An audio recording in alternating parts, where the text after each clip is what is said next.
निवांत आहे एकदम निवांत निला जपून जपून जपून अरे रस्त्याने चाललो होतो ना अचानक वाघ आला ना समोर. अरे निल्याने अशी खतरनाक कट आणली ना साईडने गाडी नेली. निल्या नसला असता तर ना मेळच असतो मी आता. वाघ माग लागला वाघ माग लागला. अरे वाघ माग लागला होता आमच्या माहितीये का तुम्हाला. अरे एक गाडीला फक्त 4 गेर आहे 5व्या गेअरवर टाकला ना निल्याने गाडी अशी खतरनाक पळवत होता माग आमच्या माग. आम्ही वाघाच्या पुढं बाबो लय खतरनाक अशी डेंजर पळवत होता ना गाडी. तुम्ही बघितलं असताना एवढेच झाले असते.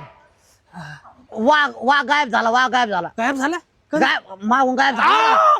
आणि मी असं माग बघून पाहिलं तर वाघ गायब झाला आणि पुढे पाहिलं डायरेक्ट आमच्या पुढे येऊन थांबला. खतरनाक नेल्याने डायरेक्ट 6व्या गेअरवर टाकली त्या वाघावरून गाडी उडवली. बाबो लय खतरनाक किस्सा झाला काय सांगू. आपल्या अंगावर उडी मारली होती वाघाने झेप कधी शिफ्टी नव्हतं की फिरून. अरे शेपटी धरली ना वाघाची गाडीवरून उतरून असं गोल गोल गोल गोल गोल गोल फिरून फेकून दिला वाघ तिकडं. साला सुद्धा नको समजू आपल्या भावाला.